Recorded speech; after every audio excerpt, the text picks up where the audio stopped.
Transnet suspended shipping at its Durban terminals earlier this week due to the severe flooding.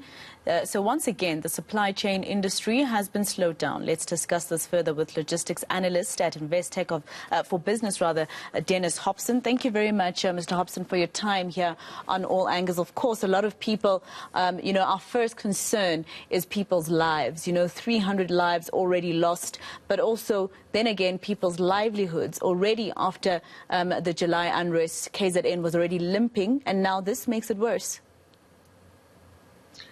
Yes, absolutely. It's first and foremost, it's lives that matter most. I think Durban has really faced numerous challenges. The last year has really been challenging, and this just adds further complexities to recovery of the economy, as well as finding a new level of resilience. Now, with Transnet having to, halt its services for now in Durban, it means many goods and services will not be transported. So what other alternatives are there? I mean, you look at the fact that it's Transnet, but also our roads are in tatters. So how do people actually get goods and services around? Yes, I mean, the big delay now is trying to get containers out of the port itself.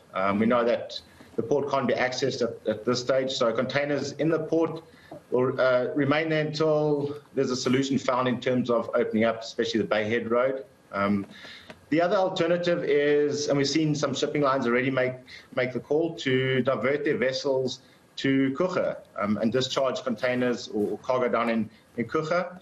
So that really becomes an option in terms of being able to uplift the containers, take them into DCs or deliver them wherever they need to be around the country. The same goes for export, using Kucha as an export hub. And then also Cape Town becomes another option too. The problem is that not all shipping lines call Kucha. So shipping lines that are waiting outside port to berth, unfortunately, will have to wait it out, or they might decide to go and discharge containers in another country, which is not ideal. From a infrastructure point of view, on the roads in and around the Durban area, there's severe damage, we know that. But there are also warehouses and DCs that have been flooded or impacted. And for them, it becomes a big challenge trying to get goods into the market, replenish stock on shelves. There's a few headaches lying ahead of us right now. Now, outside of this disaster, when we're done, and we know it's going to take quite a while, to be done because of the repairs that are needed, which sectors are likely to be impacted, in the long run?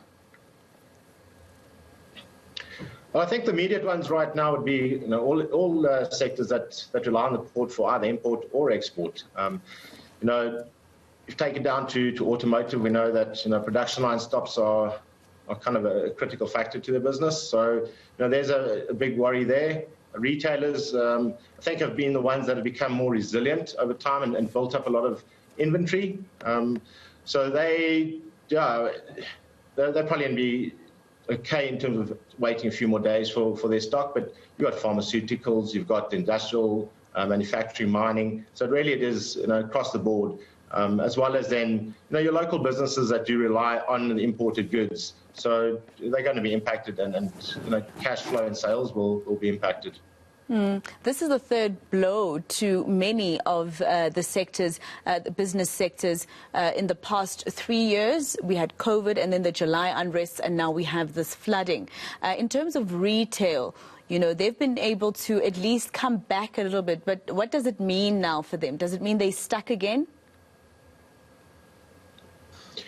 Well, if the inventory levels are acceptable and they're carrying enough buffer stock, they should be okay for now and fill the shelves prior to this Easter period. I'd take more a long-term view, medium to long-term view. It's the vessels that are now delayed, being discharged in the various ports. Their return voyages, whether it be to the Far East or Europe or the Americas, they're going to be delayed going back, which means the future imports are likely to be delayed. There could be blank sailings, which reduces capacity. So the provision needs to be made for potentially longer lead times. And on top of that, there's also the COVID outbreak in China, which is having a big impact on manufacturing and orders being produced later. So they're going to ship later. So it really is a case of planning for extended lead times, and especially when it comes to shipping around the Q3 period, which is traditionally a peak shipping period. So it's really about planning in advance right now. Fortunately, it is from an import point of view, it's a slower season from a volume point of view, so that allows some kind of relief, whether it be small, but really focus on the coming weeks and months for the delays and impacts that we expect. All right. Well, thank you very much for your time, Dennis, on all angles. We do appreciate it. That was Dennis Hobson from Investec. Now,